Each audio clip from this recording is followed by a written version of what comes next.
제가 말씀 묵상하면서 그런 생각이 들었어요. 제가 소시적에 젊은 시절에 친구들하고 놀러 가서 텐트를 쳐본 기억인데 그게 한 20년 전입니다. 아니, 한 25년 전입니다. 그때 텐트를 만들면서 치면서 야, 이거를 어떻게 이렇게 잘 계산해서 딱 맞췄지? 여러분, 딱 맞춰 세우면 텐트가 아주 팽팽하게 멋지게 딱 쓰고요. 그게 잘 안 맞으면은 울기도 하고 금방이라도 막 넘어질 것 같은데, 그런데 우리 집엔 없지만은 최근에 어디 광고나 지나가다 보면은 텐트를 만들어 놓은 걸 보니까 야, 진짜 이건 그냥 텐트가 아니라 집 같아요, 집. 얼마나 멋지게 텐트를 잘 만드는지. 그런데 여러분, 그 안을 잘 들여다보면은요, 하나하나 각도를 맞춰가는 게 이게 예산 일이 아니에요. 얼마나 많이 연구를 하고 설계를 만들고 또 그림을 만들고 실행해보고 몇 번의 그런 과정을 통해서 이 텐트를 딱 만들어 가거든요. 근데 하물며 텐트를 만드는데 그러는데, 오늘 전 집사님이 어디 가셨어요? 전 집사님이 있어야 얘기를 되는데, 건물을 짓고 제 이 인테리어 하나하나를 다 전 집사님이 다 세밀하게 연구해서 하셨는데, 하나하나 이거 다 센치를 재고 각도를 맞추고 하는 게, 물론 보니까 요즘에 기구들이 막 연장이 예술이더라고요. 예술. 높이 맞추는 거, 기울어지는 거 맞추는 거, 그게 얼마나 발달되어 있는지 몰라요. 그런데 제가 이 생각이 왜 났냐면은, 하나님께서 성막을 만들어 가시는데, 야, 이게 저는 잘 모르지만 이런 건축을 하고 이러신 분들에게는 야, 이게 하나님의 예술이래, 예술. 예술만 있는 게 아니라 이 안에 하나님의 마음도 있고 하나님의 사랑도 있고 하나님의 은혜도 있고 하나님의 놀라우신 계획도 이 안에 다 포함되어져 있어요. 여러분 지금 읽으시면서 여러분 대충 그림이 그려지나요? 이거 한 번 읽고 두 번 읽고 세 번 읽고 네 번 읽고 다섯 번 읽어도 여러분들에게 이해가 잘 안 될 거예요. 이거를 펼쳐놓고 짜서 만들고 끼워보고 이래야 이게 완성이 딱 되지, 생각으로는 이게 그림이 잘 그려지지 않아요. 근데 이게 주일 예배에 이 말씀을 하는 게, 야, 어쩌면 좀 여러분에게 힘들지도 모르겠는데, 여러분, 하나님이 이 성막을 왜 만들라고 했을까요? 하나님께서 내가 거기서 너희들을 만나리라 하시고 내가 거기서 너희에게 말하리라 하셨거든요. 얼마나 중요한지 몰라요. 그것을 너희들 마음대로 만들어라가 아니라 하나님께서 딱 설계도를 만들어 주시면서 꼭 이렇게 만들어야 된다 하는데, 이거 우리가 모르면 되겠어요. 알아야죠. 그리고 이 안에 굉장히 놀라운 의미가 또 함께 담겨져 있습니다. 첫 번째 만드는 건 널판을 만듭니다. 이 널판을 만드는데, 널판을 뭘로 만든다고요? 조각목으로 만들어요. 널판은 조각목으로. 괜찮아요. 그래야 제가 할 말이 있죠. 이 널판은 조각목으로 만듭니다. 조각목, 제가 사진을 다운받아 놓고 제가 또 안 올려놨네. 조각목은요, 아카시아가의 나무인데 우리가 생각하는 막 고든 나무가 아니라 이렇게 구부러져 있어요.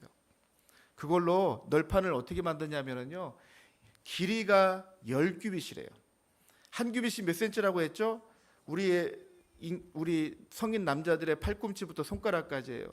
45cm 정도, 누구는 50cm까지 나온다는데, 자, 45cm로 잡고 그게 10규빗이면은 길이가 얼마나 되는 거예요? 4m 50이에요. 제가 준비하면서 재봤잖아요. 이 천장까지가 몇 미터 될까요? 오, 어떻게 알았어요? 재봤어요, 그때? 전 집사님은 딱 알 건데 빨리 들어오세요. 지금 밖에서 지금 준비하고 있어요. 이 높이가 3m더라고. 제가 자로 쟀어요. 저 끝에 안 보이는 부분에 저 올라오고 보니까 저 부분까지가 3m 한 90, 50, 60 왔다 갔다 하더라고요. 지금 이 길이가 몇 메타라고요? 4m 50이라고. 이거보다 훨씬 높아요. 그거를 조각목으로 만드는 거예요. 아무리 봐도 나무로 이 널판을 만들려면은 나무 하나로 되질 않아요. 나무를 깎고 자르고 맞춰서 이 널판을 만들어내야 돼요. 얼마나 손이 많이 가요. 하나님이 그 성전을 만들었던 백향목 같은 나무로 쫙 만들면은, 소나무 같은 나무로 쫙 만들면은 그 나무 자르고 해서 우리도 쉬울 것 같은데, 하나님 그 나무 아니다. 반드시 조각목으로 만들어라. 왜 조각목인지 얘기했죠 저번에 한번. 왜 조각목이에요?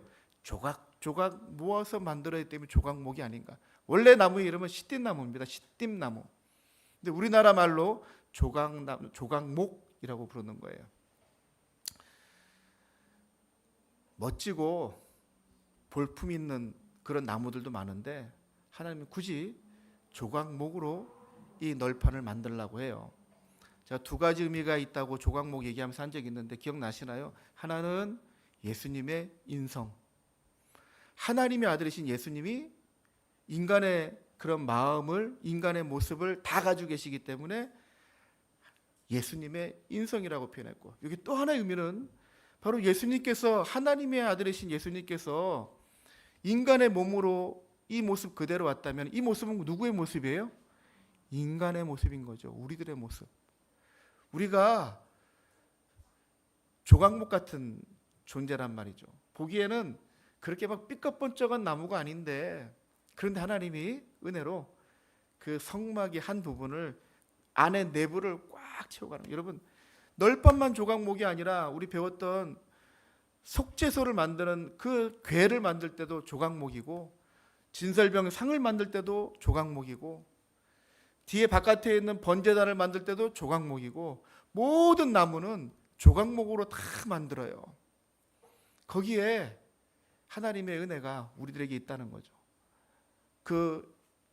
그렇게 보잘것 있는 멋진 나무가 아닌데 하나님께서 만나 주시겠다고 하시는 그 성전에, 그 성막에 가장 깊숙한 부분부터, 가장 중요한 부분부터, 바깥에 있는 그런 번제를 만드는 그것까지도 다 조각목으로 만들어가는 거예요. 마치 우리들이 그렇게 구원받아서 하나님의 백성이 될 그런 존재는 맞나요?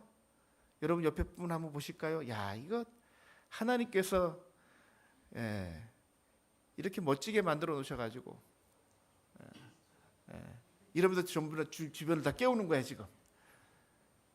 그런데 하나님 우리를 부르셔서 그 역할들을 다 맡기신단 말이에요. 그게 조각목에 담겨지는 의미예요. 그 위를 뭘로 싼다고요? 금으로 다 덮어요.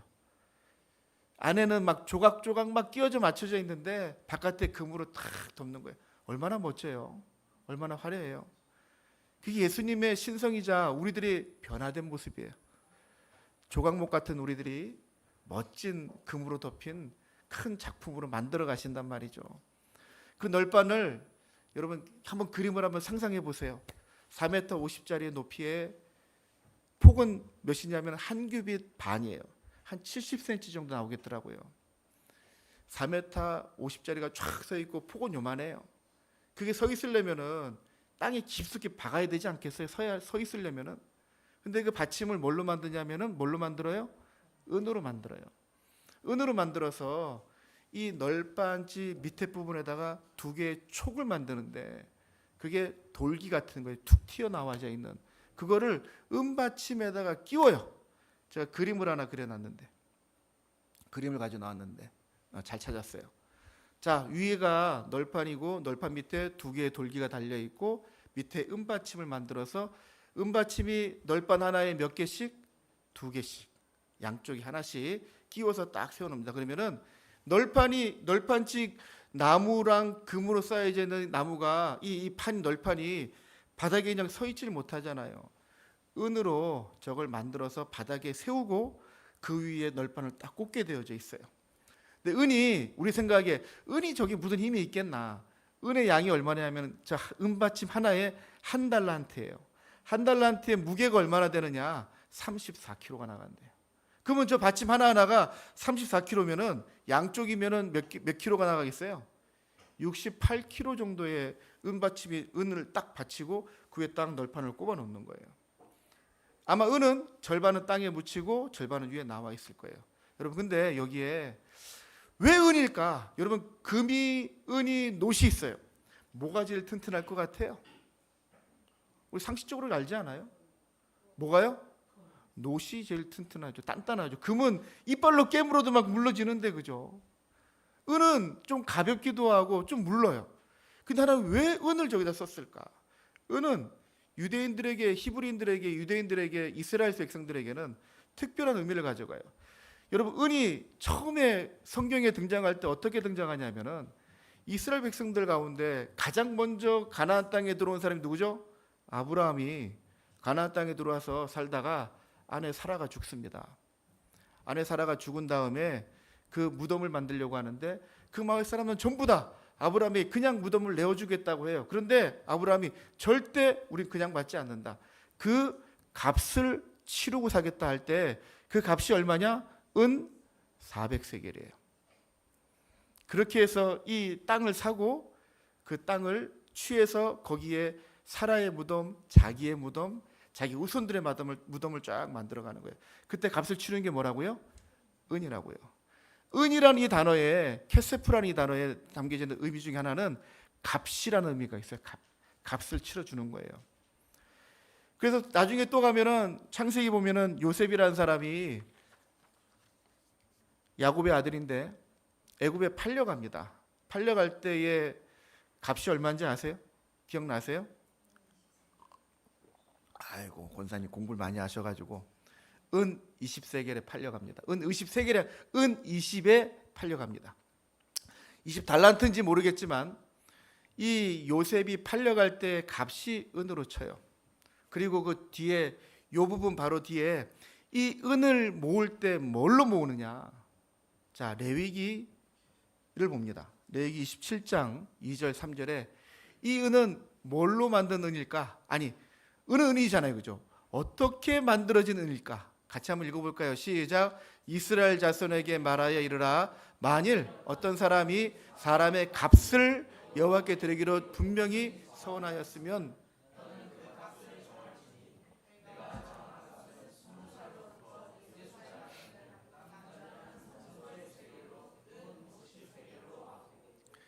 1인당 은 50세겔을 다 거두어서 그 은을 다 모아서 성막에 받침을 쫙 까는 거예요. 여러분, 널판이 몇 개가 들어갔는지 아까 나오는지 기억하세요 혹시? 이쪽에 널판이 20개, 반대편에 북쪽에 널판이 20개, 왼쪽에 여기 지도 이 말씀으로는 서쪽에 그쪽에 널판이 6개를 세우고 6개 모퉁이에 2개씩 하나씩 더 들어가서 총 몇 개요? 다시, 자, 남쪽에 20개, 위쪽에 20개, 서쪽에 6개에다가 모퉁이 하나씩 더해서 2개. 그러면 총 몇 개예요? 계산 안 되면 다시 하려고 했는데 48개의 널판을 세우고 그 밑에 은 받침이 한 달란트씩 2개씩 해서 총 몇 개예요? 그러면은 96개의 은 달란트를 모읍니다. 무엇의 값으로? 모든 이스라엘 백성들의 그들의 몸값이고 이거를 속전세라고 하고요. 속전세가 코페르라는 단어인데 바로 이 은이 바닥에 깔린 은이 바로 코페르예요. 속전세로 내놓은 거. 그리고 쭉 흘러가면은 또 다시 한번 은의 값어치가 한번 등장할 때가 있어. 우리가 잘 알고 있는 성경의 신약 성경에 예수님이 팔려가실 때 유다에게 팔려가실 때 뭘로 팔려가요? 값어치가 은 30에 팔려갑니다. 은은 유대인들에게는 값을 치르는 기준이에요. 그 은으로 속전세로 바닥을 쭉 깝니다. 속전세는 무슨 의미예요? 대신하여 낸다는 의미예요. 내 생명을 대신해서 내어놓은 게 은이에요. 그 은을 바닥에 쫙 깝니다. 누군가가 대가를 지불하는 거죠. 내가 가지고 있는 은을 대가를 지불해서 그 바닥을 사는 거예요. 예수님께서 은 30에 팔려가신 이유가 그냥 있는 이유는 아닌 거예요, 그죠?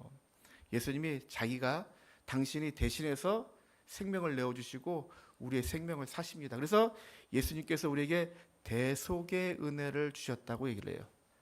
우리의 죄를 대신해서 갚아주신 거죠. 그 대속의 은혜가 이 널판집 바닥바닥마다 깔립니다.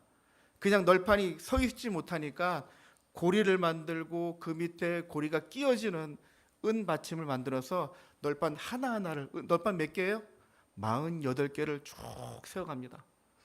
96개의 은 받침을 만들어서 끼워가면서 이 은은 예수님의 대속의 은혜와 그리고 우리가 우리의 생명값으로 지불한 그 은혜가 같이 포함되어져 있는 거예요. 이거를 저는 다르게 표현해서 누군가는 바닥에 이 받침이 돼야 돼요. 뚜껑도 좋고 빛나는 자리도 좋지만은 은은 절반은 바닥에 묻히고 절반은 드러나지만은 널판지에 꼽혀서 밑에서 이 힘을 받쳐야 될 존재가 첫 번째는 예수님이 그 바닥을 쫙 깔고 계시단 말이죠. 그 위에 꼽는 거예요. 누군가의 희생이 아니면은 널판지가 서 있지를 못해요. 널판지가 서 있으려면은 은과 같은 이 속전의 이 의미가 담긴 은이 그걸 딱 받쳐주고 있는 거예요. 그런데 여러분, 이 안에 또 하나의 의미는 널판지를 이쪽에 밑에 남쪽 지방의 남쪽 지역에 남쪽 방향에 20개의 널판을 쫙 세우고 그 반대편에는 뭐라고 얘기하고 있냐면은 자 20절입니다. 성막 다른 쪽 같이 읽어볼까요? 시작. 성막 다른 쪽. 이 전체를 막 30절까지 쭉 다 하나하나 풀어가기 좀 그렇고요. 중요한 부분만 찍고 나고 나머지는 그림으로 그려가는 거예요. 자, 아까 우리 그 그림 다시 한번 볼까요? 그 은받침이 꼽혀져 있는 바닥에 또 하나는 이렇게 이게 약간 틀어서 본 거예요. 남쪽에 20개의 널판, 북쪽에 20개의 널판이 있고 왼쪽에 이 6개의 널판이 꼽히고 약간 확대했죠. 모퉁이에 한 개씩 덧대서 모퉁이를 안전하게 붙들어주는 역할들을 하기도 해요. 또 하나 의미는 자 이쪽 널판에 남쪽의 널판이 20개를 얘기하고 저쪽에 하면은 북쪽에 하면 되는데 오늘 우리가 같이 읽었던 그 본문에 다른 쪽이라고 얘기하고 있잖아요. 우리 쪽을 우리 좀 문법을 공부하신 분들은 이게 지시대명사예요, 그죠? 어느 방향, 어느 쪽 얘기를 하는데 사실 이쪽은 어느 방향을 얘기하는 지시대명사가 아니에요. 명사입니다. 그럼 명사가 뭘까? 명사는 뭔지 알죠? 하나의 호칭을 얘기합니다. 이쪽은 어느 쪽, 이쪽, 저쪽을 얘기하는 게 아니라 첼라라고 하는 명사형인 거예요. 근데 우리나라가 지금 해석을 하면 번역을 하면서 이걸 쪽이라고 그냥 해놓으니까 방향인가 하죠. 근데 말이 이상하지 않아요? 저 이쪽, 다른 쪽 이렇게 얘기하는데 다음에는 북쪽 이렇게 얘기하고 있어요. 반대편에는 쪽은 첼라라고 하는 단어인데 첼라라는 단어가 어떤 의미를 가지고 있느냐? 자, 우리가 잘 알고 있는 창세기 2장에 가면은 하나님이 아담을 만들어 놓으시고 아담이 홀로 있는 것을 보시고 홀로 있는 것이 좋지 않아 보여서 무엇으로 같이 읽어봅니다. 시작. 여호와 하나님이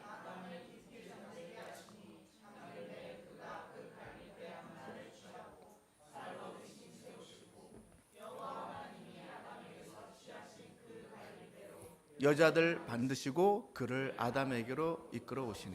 자, 눈치가 빠르신 분들은 이 첼라가 이 안에 단어가 있는데 어디일까요? 첼라가 어딜까요? 채우다? 채우다하고 널빤지하고 상관이 없을 것 같지 않아요? 이 안에 똑같은 첼라가 몇 번 들어갑니다. 바로 갈비뼈입니다. 갈비뼈가 첼라예요. 근데 이쪽을 얘기해야 돼. 저 갈비뼈 북쪽에 있는 곳에도 20개를 세워라. 뒤에 가면은 20절, 21절, 22절에 이쪽 저쪽 얘기하는데 여기는 지시대명사 에세르라는 단어가 쓰여요. 에세르라는 단어가 쓰여요. 여기는 지시대명사예요. 그런데 26절, 27절 가면은 이렇게 또 나와. 26절, 27절. 너는 조각목으로 띠를 만들지니 성막 이쪽 할 때 이쪽이 바로 첼라예요. 21절, 22절에 나왔던 쪽은 에세르라고 하는 다른 단어란 말이죠. 예셰르라고 하는 그런 이 방향을 얘기하는 거예요. 근데 26절, 27절과 아까 보았던 20절은 예셰르를 얘기하는 게 아니라 첼라를 얘기한다. 첼라가 무슨 의미를 가지고 있다고요? 갈비뼈라고요. 갈비뼈. 너희들은 저 갈비뼈를 이렇게 얘기하고 계시는 거예요. 왜 갈비뼈라는 얘기를 했을까? 그리고 숫자를 왜 48개를 만들었을까? 여러분들 갈비뼈 몇 개인지 아세요? 한간에는 우리 그런 얘기가 있었어요. 아담에게서 갈비뼈를 빼서 하와를 만들었기 때문에 어떤 이상한 사람들이 이런 얘기를 했더라고요. 남자의 갈비뼈는 여자의 갈비뼈보다 하나가 적다. 그렇지 않아요. 갈비뼈가 빼서 만들어서 이거는 우리가 잘못된 낭설을 만들어가는 거예요. 갈비 빼도 그 자리를 다시 채웁니다. 그래, 자, 남자 여러분 갈비뼈 몇 개예요?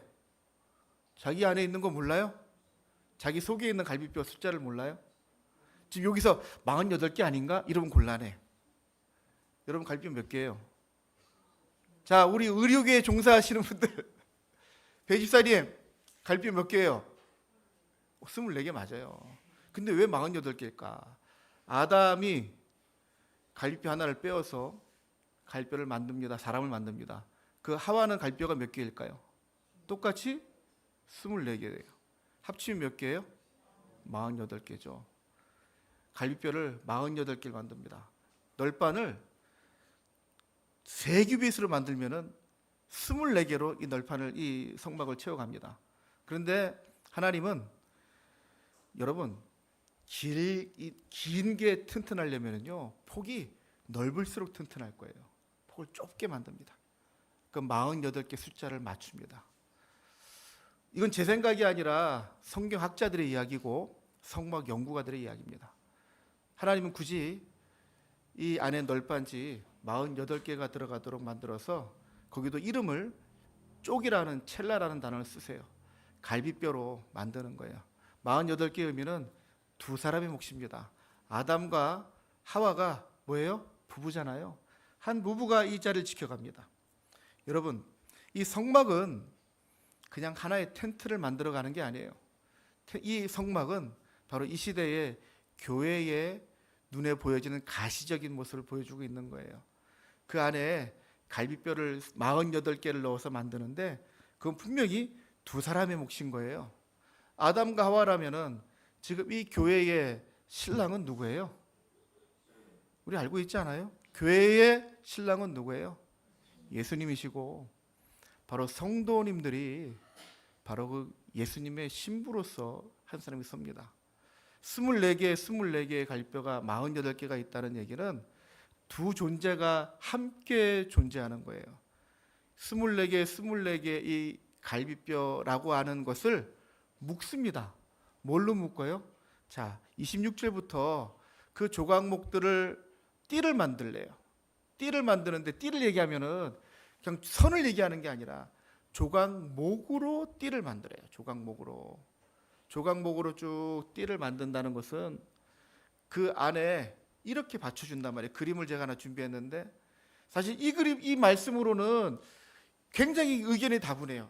띠를 두르니까 뭐 이 널빤 바깥에를 둘렀을까 안쪽을 둘렀을까? 근데 안쪽에는 안에 있는 내용물들을 지키고 해야 될 문제들이 있기 때문에 아마 바깥으로 둘르지 않았을까? 또 하나의 생각은 뭐냐면은 널빤지의 중간을 뚫어서 그 띠가 이 안에를 전체를 다 이어가도록 48개의 자 널빤이라고 보다는 쪽이라는 얘기를 친다면은 갈비뼈를 하나로 묶어버립니다. 뭘로요? 이 띠로. 이 띠로 48개를 왜 묶어놨을까요? 여러분 상식적으로 생각해도 4m 50짜리의 널판이 밑에 아무리 은이 뭐 34kg짜리 두 개 68kg가 버티고 있다 해도 바람이 불면 이게 넘어갈까요? 안 넘어갈까요? 하나님의 이 설계의 과학적인 이유는 이래요. 자, 남쪽은 북쪽은 20개씩 깔아놓고 서쪽은 성막의 뒤편인데 북쪽에는 6개의 널판을 세워놔요. 서쪽에. 서쪽 끝이 어딜까요? 바로 지중해예요. 바닷가에서 부는 바람을 막아내기 위해서 최적화된 방식으로 그쪽을 좁게 만들고 길게 만드는 거예요. 그래서 바람에도 버티긴 버티는데 사실은 모래바람이 밤에 부는 모래바람이 엄청 세거든요. 이 널판 하나하나가 따로따로 서 있으면은 그 바람에 넘어가니까 이 넘어가지 않기 위해서 그 중간에 띠를 전체를 하나로 만들어 버립니다. 하나가 넘어가려고 해도 넘어가지지 않아요. 넘어가려면은 전체가 넘어가야 되고 하나가 따로 움직이지 않도록 딱 묶어놓은 거예요. 성경에 이 띠 이야기가 나옵니다. 사실 제가 좋아하는 말씀인데 에베소서에도 나오고 골로새서에도 나와요. 골로새서는 기독론, 예수님을 이야기하는 바울의 서신서고, 에베소서는 교회론을 얘기하는, 정리하는 바울의 교회론이 등장을 해요. 두 군데 다 거의 비슷한 단어가 나오는데 제가 골로새서에 있는 말씀을 같이 보려고 해요. 골로새서 3장 12절에 이렇게 표현합니다. 같이 읽어봅니다. 시작.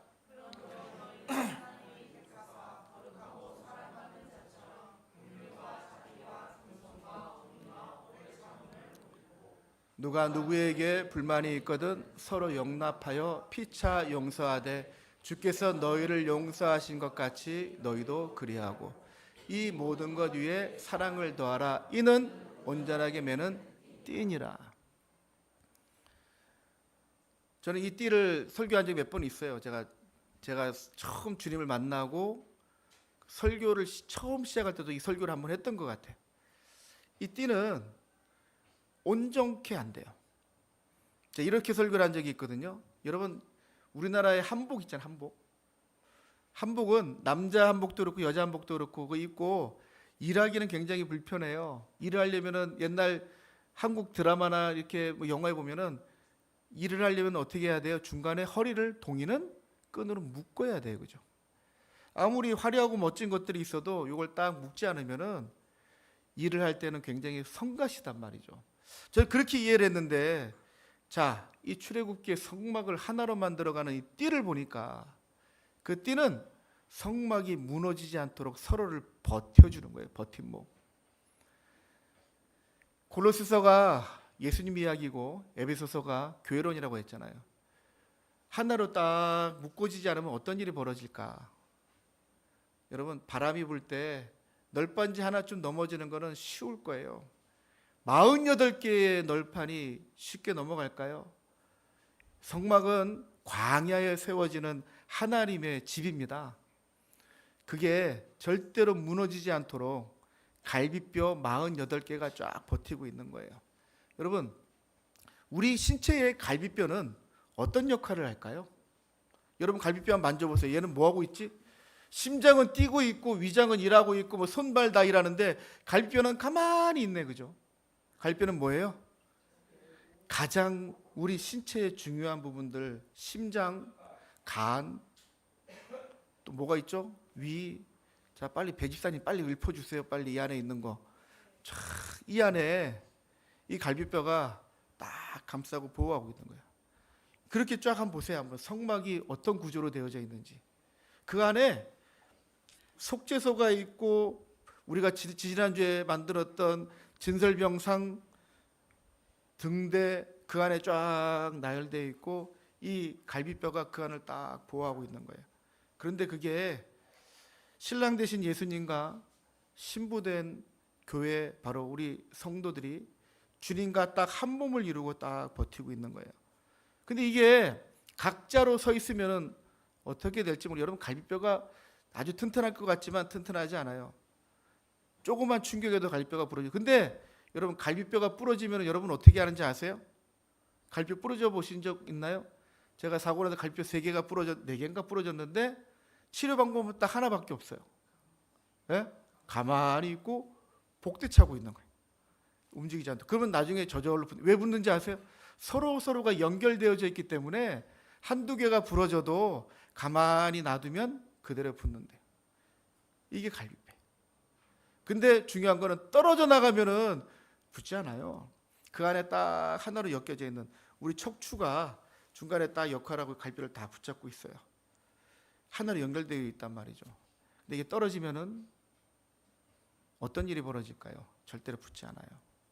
이게 교회라면은 여러분, 이 갈비뼈는요 넓게는, 아니 좁게 먼저 하고, 좁게는 여러분 한 명 한 명이 바로 이 널빤지와 같은 하나의 갈비의 역할을 합니다.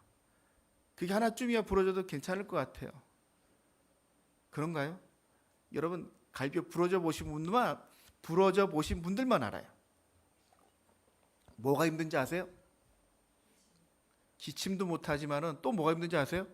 숨쉬기가 힘들어요. 숨쉬기가. 갈비뼈 하나쯤이야. 아니요. 이게 제가 세대 기억도 안 나는 게 한 20년 넘어서 숨 쉴 때 막 퍽퍽 걸리는 거예요. 기침하면은 미치겠고 막. 여러분 이게 하나가 잘못돼도 문제가 크게 생기는, 왠지 아세요? 연결되어져 있거든요. 그게 교회예요.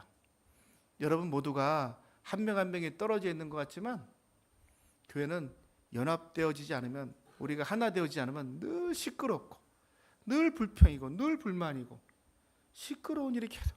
그걸 뭘로 하나들 만들어 가느냐? 오늘 바울이 이렇게 얘기하고 있습니다. 이 모든 것 위에 뭘 더해라? 사랑을 더하라. 이는 온전하게 매는 띠니라. 바로 이 금으로 만든 띠는, 이 성막을 온전하게 만들어가는 띠를 바울은 사랑으로 표현하고 있는 거예요. 그 사랑은 여러분 가장 먼저는 주님이 우리에게 보여주셨어요. 주님이 사랑을 보여주시고, 우리가 지금 여기 있는 이유가 물론 누구 때문에지만은 가장 핵심적인 문제는 바로 예수님께 받은 사랑을 내가 먼저 경험하고 누군가에게 보여주고 누군가에 전해서 그것이 드러나서 교회는 사랑해야 돼. 여러분 그거 모르는 사람은 아무도 없어요. 교회는 사랑하는 곳이야. 교회가 조금 시끄러우면은 니네가 그렇게 시끄러우면 돼? 교회가, 목사가, 권사가, 장로가, 그 이야기는 그걸 마땅히 감당해야 되는 게 교회고, 마땅히 감당해야 되는 게 목사이고, 마땅히 감당해야 되는 게 장로님이시고 권사님들이신 거예요. 왜? 여러분들이 먼저 은혜 받은 자들이기 때문에. 자, 에베소서 2장 20절을 봅니다. 이 말씀을 성막이 완전히 끝날 때까지 계속 보게 될 것 같아요. 너희는 사도들과 선지자들의 터 위에 세우심을 입은 자라. 같이 봅니다. 시작. 그리스도 예수께서 친히 모퉁이 돌이 되셨느니라. 이 모퉁이 돌은요, 저 이렇게 받아들이고 싶어요. 바로 성막의 널판을 세우고 있는 그 은받침. 머릿돌은요, 건축을 시작하기 전에 딱 그게 중심을 잡아주는 거예요. 그 머릿돌이 예수님께서 딱 세우시고, 그 위에 선지자들이 하나하나의 돌을 쌓아서 그 돌담을 쫙 쌓아 올라가는데, 그게 우리들에게 기회가 와서 우리가 한 부분을 감당하고 세우는 거예요. 그렇게 해서 성전이 만들어져 가고 교회가 만들어져 가고. 여러분 어떤 의미에서 우리는 하나님의 성전이라고 했어요. 우리 한 몸도 성전이지만 우리가 모여서 하나의 조금 더 큰 성전을 만들어 갑니다. 이 교회가 여러분 하나의 널판이라고 해요. 또 여러분 여기 만나교회만 교회가 아니라 저 옆에 있는 하늘생교회도, 저 옆에 있는 어떤 교회도 우리가 똑같이 신앙 고백을 하고 예수님을 주로 모시면은 똑같은 교회인 거예요. 근데 거기에 우리 교회가 아니니까 괜찮아, 이거는 이어지지 않은 거예요. 떨어져 있는 거예요. 각 지역마다 시체를 만들고 노예를 만듭니다. 그래서 교회가 연합할 수 있도록 만들어가는 거예요. 물론 귀찮을 때도 있고 성가실 때도 있어요. 이번 10월 둘째 주인가에 저도 노예 갔는데 밥 먹는 것도 불편하고, 뭘 또 맨날 예배 드리는 목사들이 모여서 또 예배를 드리고 회의하고 하는 게 너무나도 진부해요. 이런 얘기를 꼭 해야 되나? 그런데 그런 대화를 하고 얘기를 하면서 교회가 하나로 연합되어져 가는 거예요.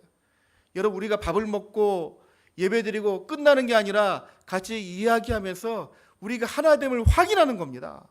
식구처럼. 교회도 마찬가지예요. 우리 교회만 교회가 아니라 옆에 있는 교회도 똑같은 교회이기 때문에 그쪽 교회가 문제가 생기면은 물론 우리가 뭐 큰 도와줄 수 있는 힘도 없지만 돌아봐 주는 거예요. 그이가 넘어지면은 지금 나에겐 아무 일이 없는 것 같지만 여러분 지금 내게 아무 일 없다고 해서 아무 일 없는 게 아니에요. 그 바람의 방향이 우리에게도 올 수도 있고 저쪽편에 올 수도 있단 말이에요. 남쪽에서 바람이 불 때도 있고 북쪽에서 바람 불 때도 있어요. 그런데 우리 쪽 아니니까 우리는 괜찮아 하고 버티면은 그쪽 무너진다면 누가 무너져요? 우리도 무너져요. 같이 하나님이 그 띠를 들어서 하나로 또 한 덩어리를 만들어 놓은 이유는 너희들은 하나다. 저 연결이 이렇게 되네요. 저 세계로 교회에 문제가 생겼습니다. 담임 목사님이 체포돼서 들어갔어요. 지금 담임 목사님이 없는 거예요. 물론 그들끼리 그래도 예배를 잘 드리고 있지만 우리가 그것을 좌시할 수 없는 이유는, 여러분 김영진 목사가 감옥에 들어가 있으면은 여러분 면회는 오실라나요? 김영진 목사 감옥에 가 있으면은 그래도 가만히 있진 않을 거 아니에요, 그죠? 가만히 있으려나? 남의 교회 일이 끝이 아니에요. 그 목표가 한 사람 감옥에 가는 게 뭐가 큰 대소가 될 수 있을까? 하지만 이제 교회의 한쪽 널판이 무너지는 겁니다. 속으로 그럴 거예요. 아이고 네가 그렇게 하니까 그렇게 혼나는 거지. 여러분, 그분의 잘잘못을 따지기 전에 부당한 것을 부당하다고 얘기하지 않으면은 부당함이 우리에게 오게 되어 있어요. 하나로 만들어 주신 이유는 우리가 바람에도 흔들리지 말라고, 넘어지지 말라고 하나로 딱 묶어 놓은 거예요. 그리고 그 바닥에 받침에 은으로 쫙 깔아 놓습니다. 여러분, 은은 속전이라고 했죠. 다른 말로 하면 이거는 누군가의 희생이에요. 희생. 예수님이 희생하셔서 우리의 죄값을 감당하신 것처럼 교회는 예수님이 친히 모퉁이돌이 되셔서 딱 바닥을 까시고 그 위에 하나씩 하나씩 세워가는 거예요. 이거는 누군가의 희생이, 누군가가 대가를 치르지 않으면 안 되는 거죠. 오늘 아침에 골담이 딱 맡겨도 아침에 우리 또 이종희 집사님, 김유성 원사님도 많이 수고들 하시는데 오늘 특별히 또 말씀 준비하는데, 말씀 전하는데 이윤성 권사님 아침에 9시 예배로 오는데 한 차를 꽉 채워갖고 싣고 왔어요. 혼자 못 들고 오게. 가서 이제 집사람이 들고 왔는데 그거 만드느라고 분명히 어저께 밤에 늦게까지 어저께 붕어빵 전도하고 또 하고 뭐하고 가셨기 때문에 밤 늦게까지 해가지고 아침 9시쯤에 올라오시는 거예요. 이만큼 해가지고. 그럼 왜 해요? 나도 안 했는데 안 하면 되지 뭐. 네가 안 했으니까 나도 안 하면 되지 뭐. 그렇죠? 네가 한 만큼만 내가 하면 되지. 그런데 누군가는 조금 더 해요. 그럼 그걸 보고 조금 더 한 걸 보고 조금 더 하는 거예요. 또 누군가 조금 더 해요. 그러면서 모질한 부분들이 메꿔져 가는 거잖아요. 여러분, 우리 어린아이들한테는 기대하지 않아요. 어린아이들은 엄마만 불러도 야, 잘했다 해요.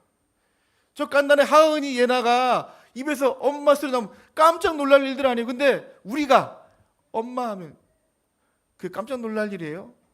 그거는 유치하다 못해 놀림감이에요. 그죠?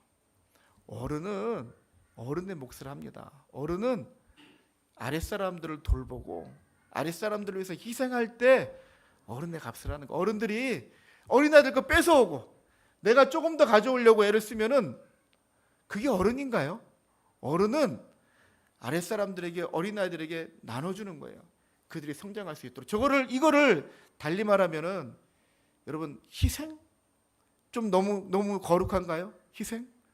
근데 누군가가 이걸 해내지 않으면은 다 똑같은 사람인 거예요. 저는 이 성막을 세우는데 성막에 여러분 보세요. 우리가 읽어보니까 알겠어요? 몰라요. 근데 이거를 본 사람이 있어요. 안 사람이 있어요. 누굴까요? 우리 30절 말씀 한번 봅시다. 30절. 다음에는 좀 문 닫으세요. 자꾸 눈이 가잖아요, 저기에. 자, 30절 같이 한번 읽어봅니다. 시작. 너는 누구예요? 모세잖아요. 모세는 봤어요. 모세가 이 성막을 글로 봐서는 안 되는데 모세는 성막을 그대로 보고 와서 그걸 본 거를 그대로 만들어가는 거예요. 그렇기 때문에 이 성막이 완성되는 거예요. 누군가는 보고 실천을 했어요. 성막을 만들어 놓고 나중에 또 이 성막이 성전이 되고 솔로몬의 성전이 되고 뭐 스룹바벨의 성전이 되고 성전이 헤롯 성전이 되고 점점 달라지고. 근데 기준점은 이거예요. 모세가 본 성막. 그게 점점 달라지고 있는 거죠. 우리도 이걸 본 적은 한 번도 없어요. 못 봤어요. 그런데 모세가 보고 만든 걸 봤던 것을 우리가 듣고 들어서 본 사람들의 이야기를 들으면서 채워져 가는 거예요. 그게 성막이고 성전이었는데 지금 이 교회도 마찬가지. 여러분, 교회의 정답은 뭘까요? 우리가 뭐 개혁주의 교회 무슨 교회에서 교회가 막 얘기를 하고 있는데 교회의 정답은요, 우리가 판단하고 결정해서 이건 교회야, 그건 아니에요. 앞에서 하나님의 말씀을 듣고 본 사람들이 교회는 이렇게 서야 돼, 하나의 기준점을 만들고 거기서 우리가 조금 더 교회다운, 더 교회다운. 여러분, 개혁은 바꾸는 게 아니에요. 세상의 개혁은 바꾸는 겁니다. 뭐 르네상스 시대에 무슨 개혁 얘기하는데 그 시대의 개혁은 세상 사람들의 개혁은 바꾸는 거예요. 근데 교회의 개혁은 바꾸는 게 아니에요, 여러분. 교회의 개혁은 뭔지 아세요? 다시 원래의 자리로 돌아가는 겁니다. 그게 교회의 개혁입니다. 여러분 오해하지 마세요. 개혁하니까 막 새로워지고 좀 더 발전하고, 교회는 새로워지고 발전하는 게 아니에요. 원래의 교회의 모습으로 돌아가는 게 그게 개혁이에요. 제 얘기가 아니에요. 우리 성경학자들이, 신학자들이, 그리고 교회에 본토되는 자들이 모여서 우리는 원래의 교회로 돌아간다. 그게 개혁입니다. 루터가 얘기했던, 칼빈이 얘기했던 개혁은 바로 그게 원래의 교회로 돌아가는 겁니다. 그 근본을 따지면 바로 성막으로 돌아가는 거예요. 그 이치 그대로 누군가는 희생을 하고, 누군가는 사랑으로 심고, 사랑으로 붙들어주고. 그런데 물론 우리 저 아이들한테 짐을 지우면 되겠습니까? 지금 교회에 처음 오신 분들에게 희생하세요, 사랑으로 받아주세요, 안 되잖아요. 지금은 먼저 믿은 분들이 희생을 하고 사랑을 베풀어서 붙잡아 주는 거예요. 그리고 세월이 지나면은 그들이 또 우리가 간 다음에 그 자리를 메꿔 가겠죠. 세워 가겠죠. 나이를 얘기하는 게 아니라 신앙의 수준을 얘기하는 겁니다. 저 여러분이 그 역할들을 감당하라고 먼저는 주님이 은받침이 되어주시고, 먼저는 주님이 사랑으로 띠를 되어주시고, 이제는 그 자리를 우리의 믿음의 선배들이 그 자리를 메꿔서 교회를 든든하게 세워갔고, 그 지금 이 시간까지 교회가 존재하고 있는 거 아니에요? 온갖 핍박을 다 받아가면서도 굳굳하게 지켜서 교회가 지금 존재하고 있고, 이제는 그 바통이 우리에게 넘겨져서 우리가 은받침이 때로는 돼야 되고, 때로는 우리가 금쪽 띠가 되어서 서로를 붙잡아주는 역할들을 해야 된단 말이죠. 근데 나는 좀 살만하니까, 나는 괜찮으니까 놓아버리면은 그쪽의 한 부분이 분명히 무너질 거예요. 그 무너짐은 거기서 끝나지 않고 그 파장이 전체에 오게 될 겁니다. 그게 넓게는 한국 세계적인 모든 교회를 얘기하지만 또 가깝게는 바로 이 작은 교회를 얘기하는 거예요. 여러분, 한 사람이 그래요, 나쯤이야 뭐, 그래요, 나쯤 하나 부러져도 괜찮고 없어져도 괜찮아요. 그런데 교회의 존재는 그렇게 하나씩 무너질 때, 하나씩 사라져 갈 때, 교회는 교회가 아닌 다른 곳으로, 하나님께서 다른 것으로, 다른 교회로 만들어 가시지 않겠어요? 그죠? 저 여러분에게 주어진 자리, 여러분이 남쪽입니까? 북쪽입니까? 뭐 서쪽입니까? 여러분들이 뭐 은받침입니까? 여러분들이 뭐 금쪽으로 만든 띠입니까? 그런데 분명한 것은 우리 모두가 그런 역할이 다 하나씩 있단 말이죠. 갈비뼈처럼 아무도 보이지 않는, 아무런 영향력도 없을 것 같은 그 자리를 지킬 때 이 몸이 온전하게 세워져 가는 것처럼, 저 여러분이 그래요, 찬양으로, 차량으로, 또 주방에서 새가족으로, 또 여러 가지 모양으로 전도하면서, 기도하면서 그 섬기는 그 자리가 얼마나 귀한 건지, 그게 바로 옆에 있는 성도들을 지키고, 옆에 있는 성도들을 지키다 보니까 누가 사는 거예요? 내가 사는 거예요. 내가 지금은 도와주지만 또 내가 좀 힘이 없을 때 옆에 있는 그 존재가 내가 넘어가지 않도록 딱 붙들어주는, 그게 교회가 하나로 연합되어져 가는 그 부분에 내가 서 있음을 여러분 기억하십시오. 그리고 그것을 오늘 30절의 말씀이 저한테 얼마나 은혜가 되는지 몰라요. 너는 산에서 보인 양식대로 성막을 세울지니라. 누군가가 보고 그래서 쭉 진전해 나가는데 거기에 누군가는 뒤를 따라가면서 그 보고 왔다는 이야기를 듣고 하나씩 세워가는 거예요. 그 길이 쉽지 않았어요. 그런데 이루어진 것을 우리는 보고 우리도 그렇게 될 수 있어, 나도 그렇게 될 수 있어, 나도 할 수 있어, 그리고 나아가서 그 완성품을 만들어 가는 겁니다. 저 여러분들에게 주어진 그 자리에서 충분히 감당하고 멋진 작품을 이 만나교회뿐만이 아니라 우리가 속해 있는 대한민국의, 아니 하나님의 교회의 한 부분을 멋지게 감당하고 주님께 큰 이쁨을 받는 저 여러분들 다 되시기를 주님의 이름으로 축원합니다.